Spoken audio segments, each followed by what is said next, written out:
Good morning, Azure. Are you online? Good morning, Andy. Yes, online prior to the baby's estimated wake-up time this morning. Yeah, you and me both. While his sleeping schedule continues to fluctuate, his sleep seems to be stabilizing. Whoa, Azure. Don't jinx it. Shall we review your itinerary for today?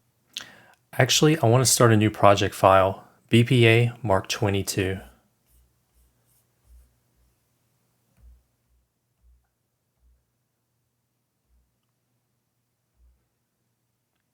Are we upgrading the business process automation workshop?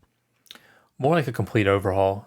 Microsoft continues to update the Power Platform. We need to keep up to date with the latest innovations. I'll preload the Power Platform and download the documentation on the latest updates and feature changes. Where will we concentrate our efforts?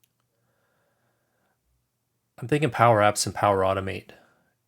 Can you retrieve the Power Platform licensing changes?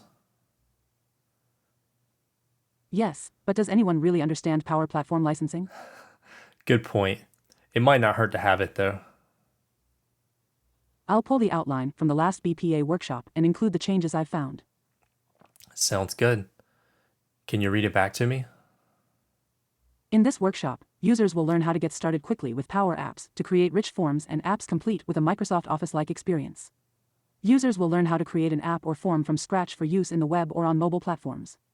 Discover how to use built-in connections to connect Power Apps to cloud services such as Office 365 and OneDrive, and on-premises systems such as SharePoint. Learn how to customize the look and feel of forms and apps to meet the needs of users and apply company branding. Also, learn how to share Power Apps with colleagues without going over budget. Shall we continue to include a comparison between InfoPath and Power Apps? Yeah, I think that's a good idea, especially for those customers that are still migrating to the cloud.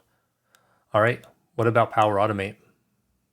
This workshop will also discuss how to work smarter and more efficiently by automating workflows across the most common apps and services. Users will learn how to build, manage, and administer flows in your environment. Learn to create flows from scratch or by using pre-built templates in the Visual Designer. Discover how to connect Power Automate to hundreds of data sources. Shall we also compare SharePoint Designer workflows and Power Automate? Yes, although there are some basic similarities between the two, there's a significant upgrade in workflow with Power Automate. Can you finish out the rest of the workshop description for me? This workshop is a deep dive into the capabilities of Power Apps and Power Automate. The future of business process automation is exciting, and the addition of Power Apps and Power Automate can help to address the challenges faced by today's information workers. Join Andy, Azure, and the Power Platform for business process automation with Power Apps and Power Automate at 365 EduCon. Thanks, Azure. Hope to see you there, everybody.